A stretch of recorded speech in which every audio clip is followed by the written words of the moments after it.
Hi, Jeremy Crow here. Welcome to my first live stream of the year 2020. So I haven't done a live stream in close to about 3 months. I did one just after Friday the 13th in December, so it was actually a little less than 3 months since my last live stream.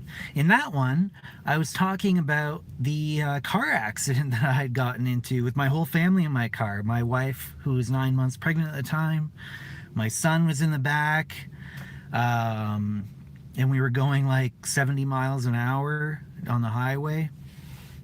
Oh, hi, G.A. Morris. Yay, Jeremy is back. Yeah, I'm back. So, doing a classic car stream.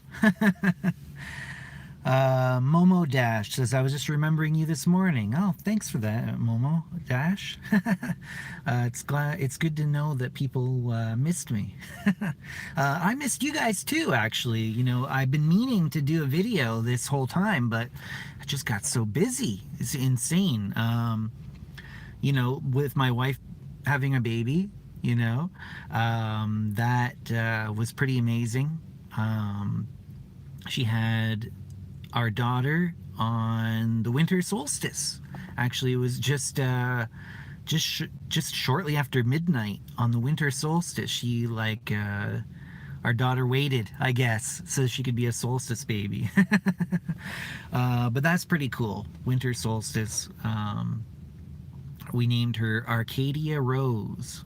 So, for those of you who know what the esoteric meaning behind that is, or suspect it, that Oliver says, good to have you back. Thanks. Jay Morris says, congratulations. Petter also says, congratulations. Thank you very much. I'm a proud father. I have a son who just turned 6 years old as well. And he loves the baby. He doesn't have those jealousy things that sometimes siblings do when a new baby comes in. He just loves the baby like crazy. It's so sweet. The baby is super healthy and very happy. She almost never cries. She'll let us know if she needs something, but she doesn't just cry. She doesn't just cry and cry. Which is really nice. She's not sleeping through the night yet, but she isn't even 3 months old yet, so that takes a few months. That'll probably take a few more months before she's sleeping through the night. We're very happy. Everybody is healthy, and everything is going really great for us. So, but we've been very busy. So, I did actually take close to 3 months off work. So basically, pretty much the whole time that I was off YouTube or not producing videos for YouTube, I was still watching videos and commenting on things and replying to comments here and there as I was able to. But during that whole time that I was not producing videos, I don't remember what I was going to say. But I'd wanted to produce videos, but it was just so insanely busy. Oh, I know what I was going to say. I was off work. I wasn't even working my full-time job, and I was still so busy helping take care of the baby and, playing with my son because my wife couldn't do it as much, So even though I was home, I was needed. So here in Canada, I don't know if you're aware, but here in Canada, we have parental leave that you can take off close to a year. You could actually I think you can take off more than a year if you're willing to live with reduced benefits. So basically what you get is essentially employment insurance benefits when you're not working. Some companies will help top you up, but my company doesn't do that. Not many companies do. So you live off of unemployment insurance money, as well as whatever savings you've got and any child benefit bonus you get from the government. I would have liked to have stayed home longer, but we have some really ambitious financial goals. So I wanted to get back to making money again, and so we can do the amazing things we have planned for our life. And that's just a basic kind of update of what's been going on since I've been gone. Yeah, I wouldn't mind talking about other things besides that, more esoteric topics. Now, one thing that's been in the news a lot lately is the coronavirus, or the novel coronavirus. Okay. Oliver asked if Arcadia is a Sagittarius or a Capricorn. Now, I'm pretty sure she is a Capricorn under the mainstream tropical astrology. Now, I know that myself, being born January 6th, that's not very much difference. That's like 2 weeks, basically. 2.5 weeks, maybe, at the most.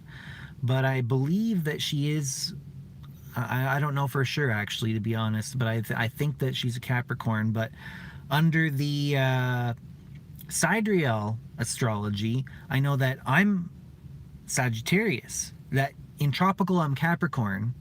But in sidereal, which I put more, not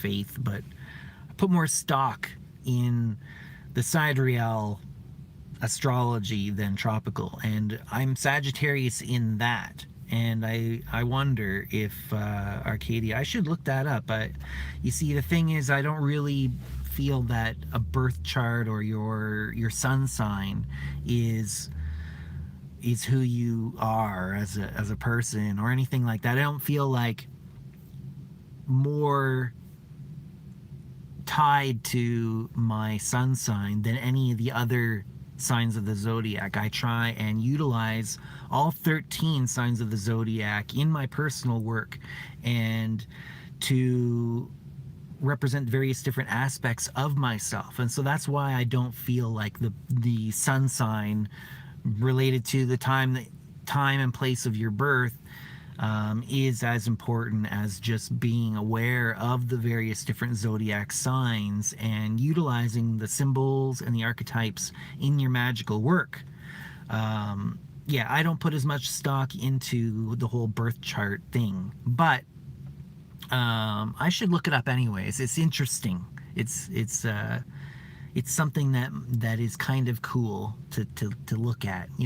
I do know that she is, what is it, born in the year of the pig, I think.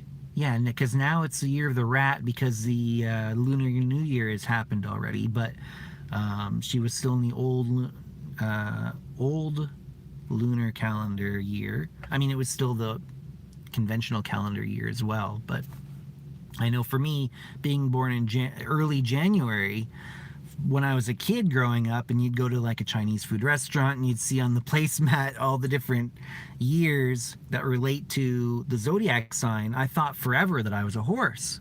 But I didn't realize that it goes by the Chinese New Year.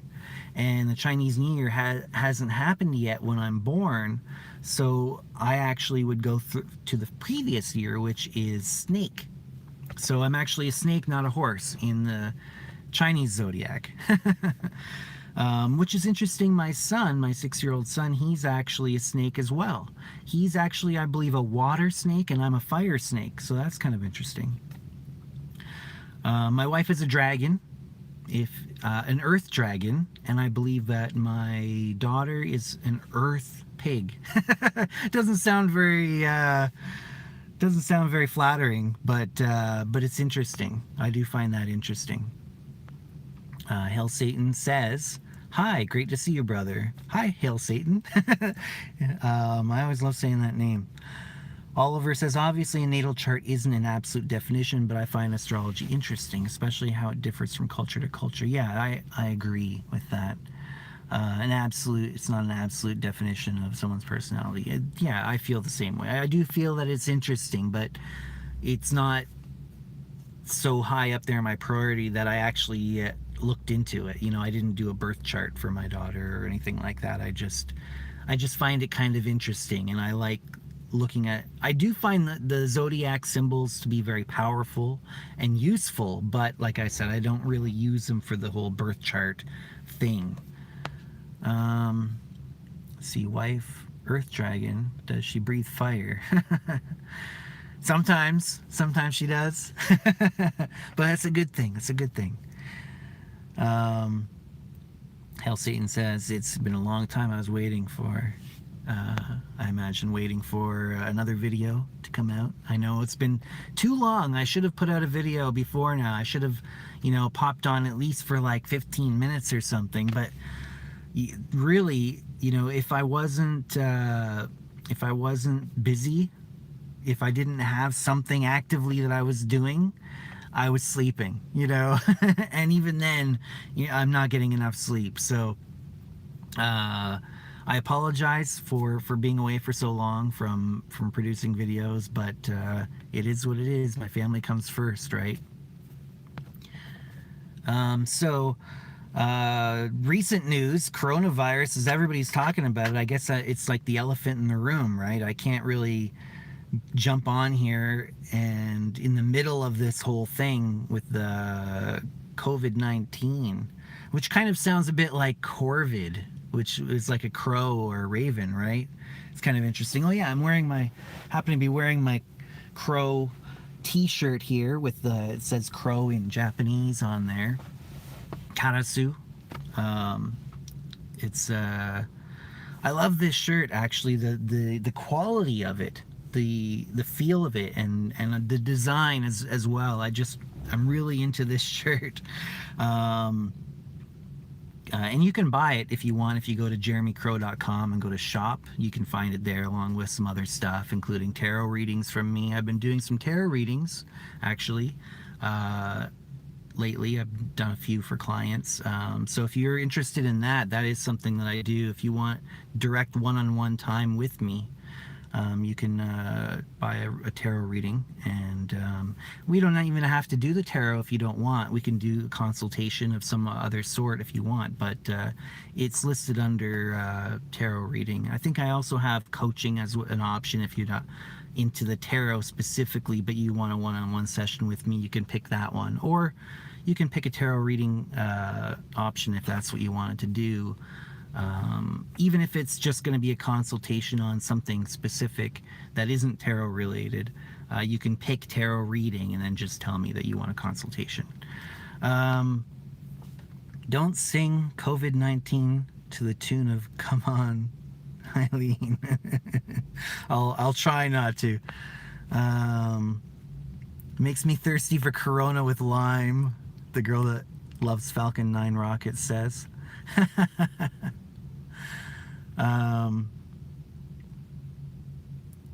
Get them flowers. Oh, get them flowers and chocolates if she does. Breathe fire, I think, as we were talking about. Restless KCMO says, great to see you, man. Yeah, thanks. I'm glad a lot of people are on here today. 11 people right now watching, which isn't too bad, especially since I've been away for so long. You'd expect to come back and you got to kind of build up momentum again, but it's nice to see all you here. Yeah, so the coronavirus thing, I just kind of want to say one thing. There's one thing that's been bugging me about the whole COVID-19 reporting, and that's the mortality rate that they keep pushing out there in the mainstream media. It's bad math. And I've said this on my social media channels. You know, it's a little bit of a departure from my subject matter, but it bugs me so much that I have to say something. They keep saying 3%, sometimes 3.5% mortality rate.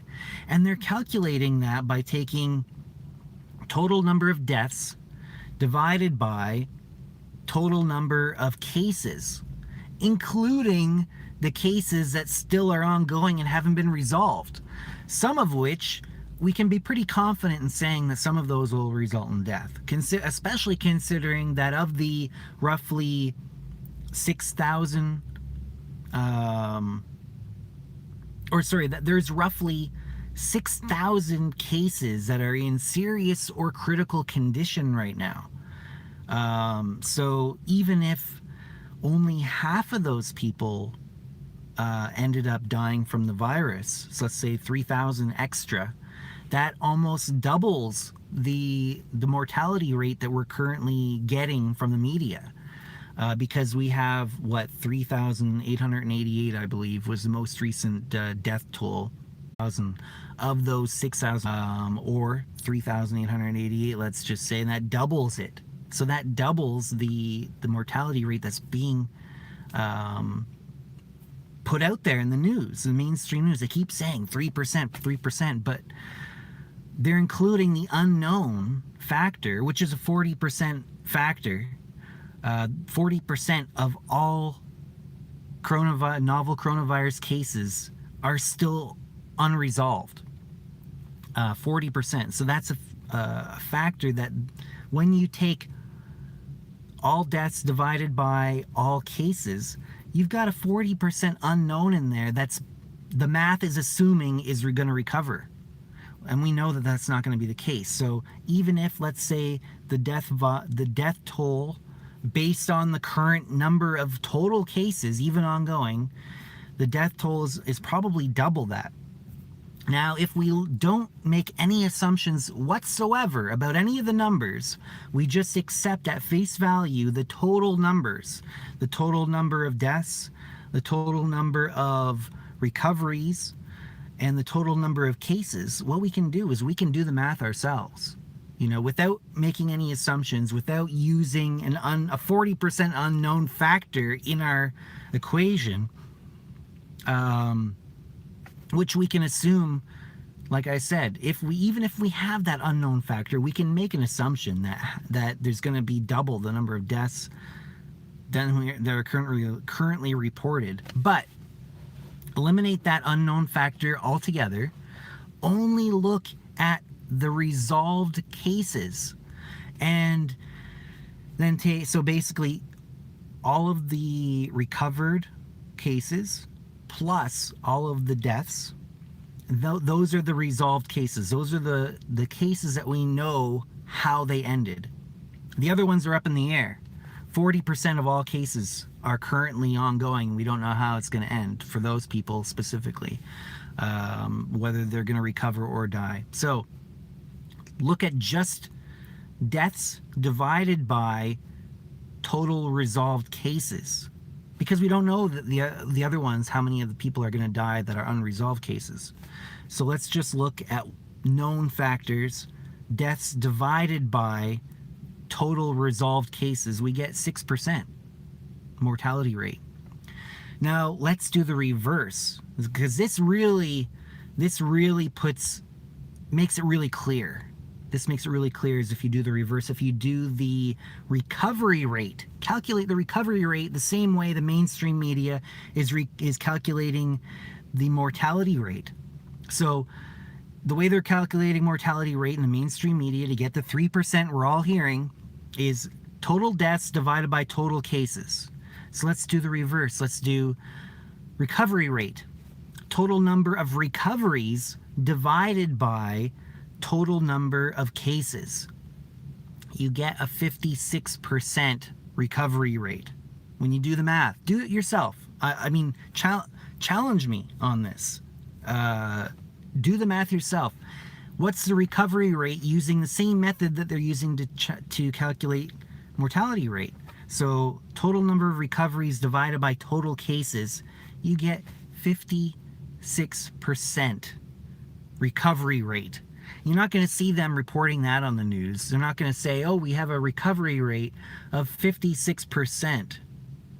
They're not going to say that because it's implying that 44% of all cases will die. That's what it's implying. And the same thing with the reverse. With this 3% that they're putting out there, they're implying that 97% of people will recover. But we know that some of those aren't going to recover. So 56 plus 3.5 or 4% or whatever, where's the other 40%? Those are the currently ongoing cases that we don't know how they're going to resolve yet. So they're using really bad math. Now, by the way, if you take the total resolved cases and you add the recovery rate to the mortality rate, you get 100% because there's no unknowns there. So that is the truest way to calculate the mortality rate, is to only look at the resolved cases, because otherwise that unknown automatically gets assumed in the math into the recovered or the deaths, depending on if you're doing mortality or recovery rate. So I know there's a lot of numbers, but if you look at any of my social media, I even actually logged into Facebook a couple days ago, and I've been on there for the past couple days, just kind of checking it out. I hadn't been on there in almost a whole year, so you might see me on there, you might not. I don't know if I'm gonna stay or not. Probably not. Maggie Moon with the left-hand path witch. Oh, Maggie Moon, the left-hand path witch, says, nice to see you doing a live. Oh, thanks for popping in. The girl that loves Falcon 9 Rocket says, in America, it's going to be bad. We have the Keystone Coronavirus Task Force led by Q-Tip Man. I'm not sure what a Q-Tip Man is. Somebody who likes really clean ears or something. And Oliver says, no, okay, people say things all the time, but like we had a government official confirming that the virus isn't transmitted through the Holy Communion stuff. Oh, wow. So like if you share the wine, the cup of wine among, people in the thing, then you're not going to get it. An official said that, a government official in the US? Wow. The girl loves Falcon 9 Rocket says, looking good, Jeremy, by the way. Thank you very much. I actually had a lot of time to kind of I had the leisure to brush my hair and deal with my hair properly instead of just ripping through it. So my hair is actually in much better health than it's been in a long time, and it managed to get quite long. So thanks for noticing. Restless Casey Mo says, one of my best friends is an older man who has no spleen, lost in a car accident. He also has hepatitis C. He risks dying from the common flu every year, so he's my canary in the COVID mine. Yeah, unfortunately. It's scary. It's scary. I've got little ones. I've got a newborn and I've got a 6-year-old. They're at higher risk if they do contract the virus of not recovering. That's really scary. But we do have a lot of provisions at home, and I'm getting set up so that I can work from home. I'm getting that set up today, actually, so I won't have to leave the house if I don't need to for a long time. I probably have like 2 months worth of supplies at home that I don't have to go out. I'm a little bit of a prepper in that way, so it actually paid off when something actually happened. So I didn't just become like that now. I've actually been a bit of a prepper for a long time. Let's see. Oliver says, we're going through real dark times here in Greece, to be honest. Oh yeah, that's sad. That's rough.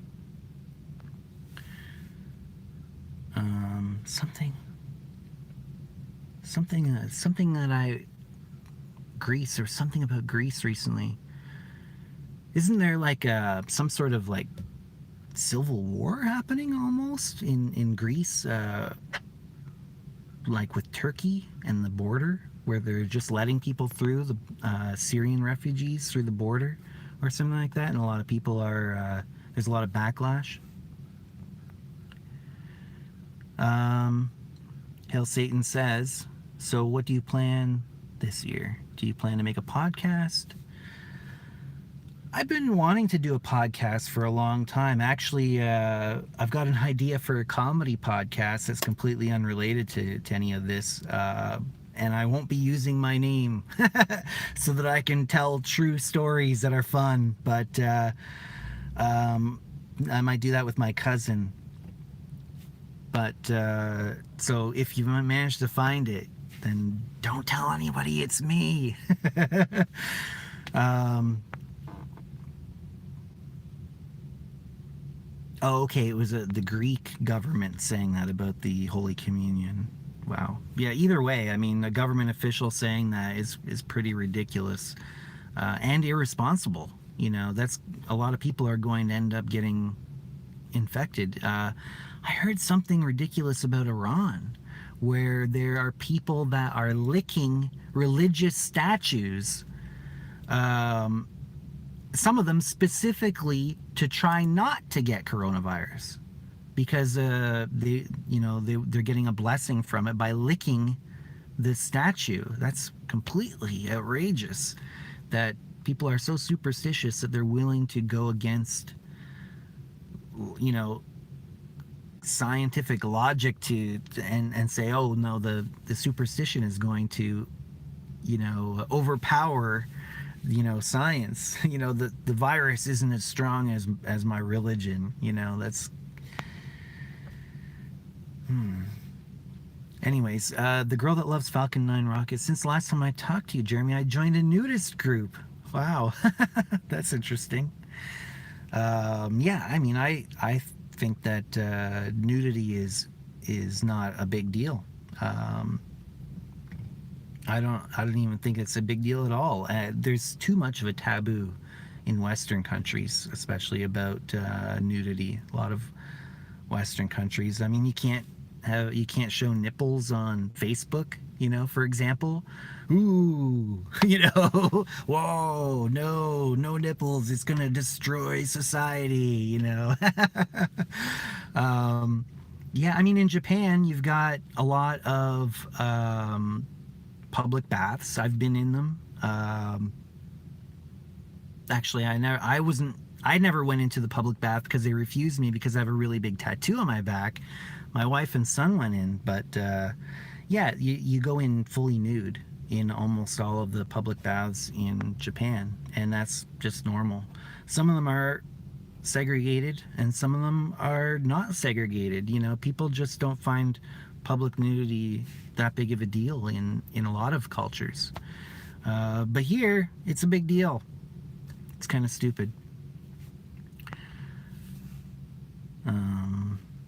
Yeah, I don't really have a heck of a lot of time left, but I can hang out for another maybe 10 minutes. So what am I planning on doing this year? I'm actually in the process of writing a book, a brand new book on, well, the core of it is lucid dreaming, but I'm trying to take it to another level beyond that. My working title for that, just to give you an idea of what the topic is immortality through lucid dreaming, or achieving immortality through lucid dreaming.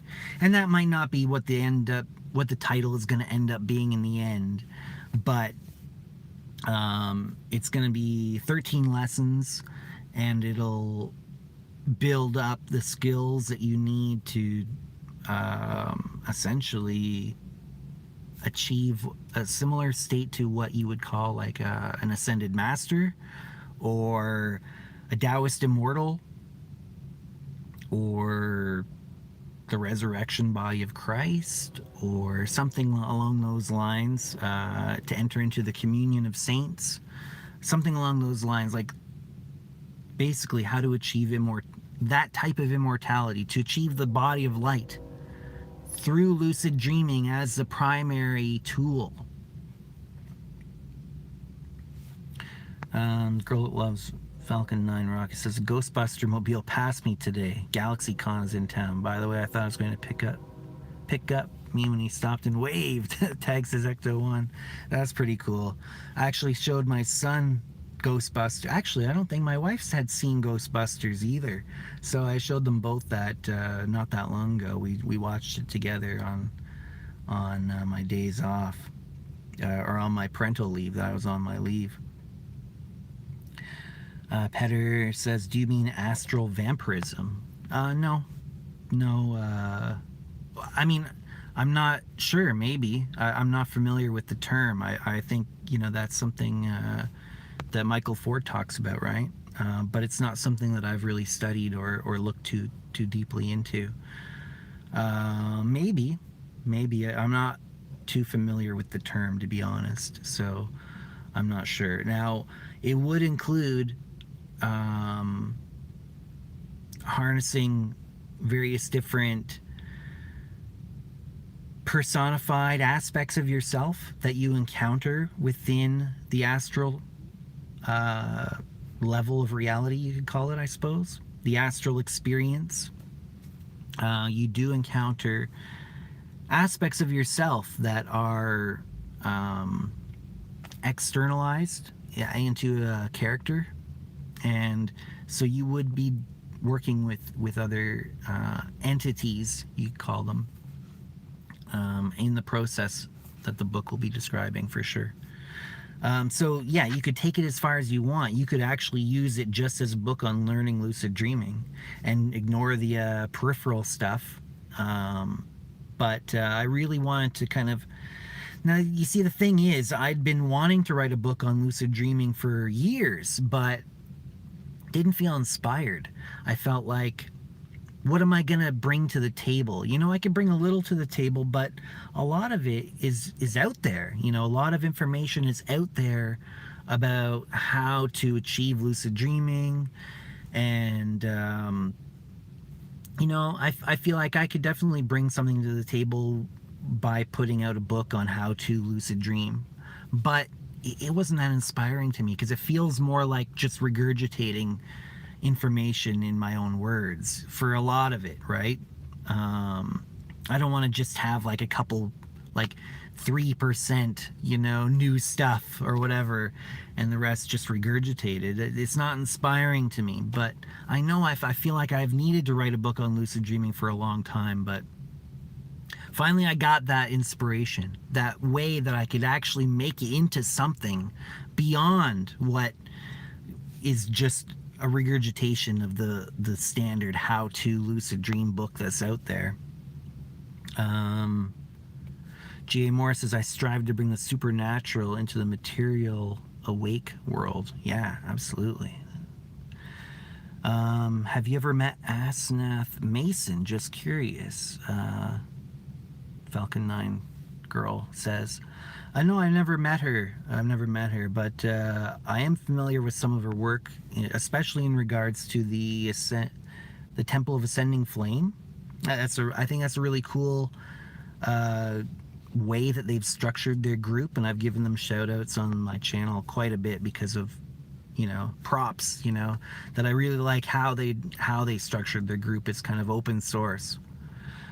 Dark Lightworker says, "I like dream yoga a lot." I think that's what it's called. Absolutely. So this is more of a book on dream yoga, dream and sleep yoga, and taking that, reversing that into like lucid living as well. So, and there's going to be elements of shamanism in there, elements of internal alchemy. It's going to synthesize a lot of different techniques from around the world, and the science and the technology that we have of immortality and of the mind and of achieving higher potentials within yourself. So yeah, it's more like a dream yoga book that I'm writing, and I'm really excited. It's really fun writing this, and I think that you guys are going to like it. Jay Morris says, "Telepathic communication during dreams is cool." Done that. Oh yeah, I've had some interesting experiences myself.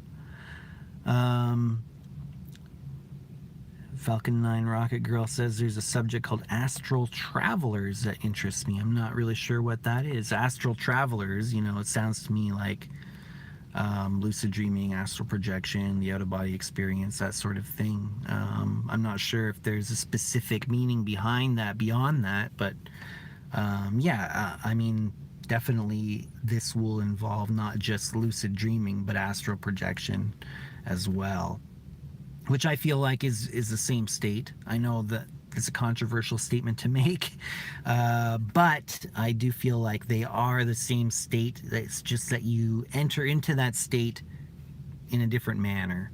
And it does change the quality of it slightly because of expectations and the feeling of it a little bit, but I do believe that ultimately it is the same state. And I mean, just to kind of elaborate a little bit, I believe that waking, the waking experience is intricately, deeply connected to the dreaming state.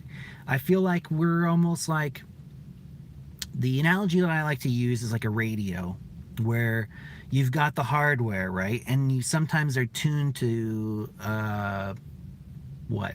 Like the news channel, right? The talk news channel. And sometimes you tune it to you know, classic rock or something, right? And those are two different channels, but it's still the same receiver, and it's still the same stereo system that's translating those signals into something that you can experience. So I believe that the waking experience and the dreaming experience are being generated by the same processes. It's just using a different signal as an input.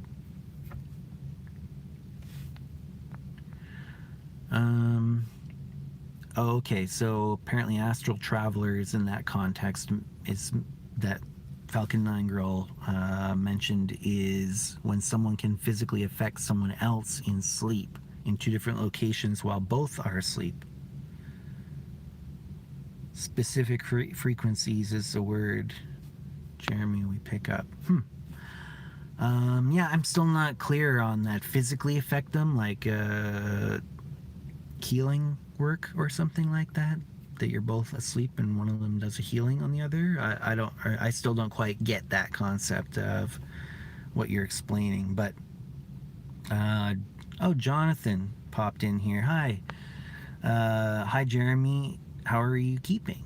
Very good. Thanks for asking. I'd mentioned at the beginning of this stream that I've got a new daughter, newborn daughter, and she's awesome, healthy, happy. The whole family is healthy and happy, and we're all doing great. Thanks for asking. Yeah, so that's basically the update. I'm glad that you know, I got a chance to interact with you guys again. It's been way too long. I've been crazy busy, and I've been really wanting this. So I'm glad that managed to get that in here. Hail Satan says, "All the best for you, brother. Hail Lucifer, hail Satan." Awesome. Hail thyself as well. I'm back at you. Yeah, thanks everybody for the well wishes and the congratulations. Oh, we have another Friday the 13th coming up this Friday, in fact. So we had one back in December, and I did a live stream just after that. And now we have another one, and I did a live stream just before. You know, I'm going to try and pop on to do a live stream on Friday the 13th as well, or at least record a pre-recorded video and upload it on that day. But expect something from me on Friday the 13th, just at the end of this week. I'm going to try and put something out, or at least do a live stream or something on Friday the 13th. So until then, everybody, do you know what I'm going to say? Hopefully you haven't forgotten. Stay lucid.